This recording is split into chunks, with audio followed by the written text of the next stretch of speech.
Akame Shijuhachi Waterfall is a collective term for a series of waterfalls in the valley of the Takigawa River flowing through Nabari City, Mie Prefecture.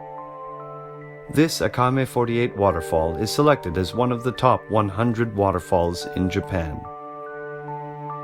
The valley with the waterfall extends for about 4 kilometers and is a hiking course that can be enjoyed in all seasons.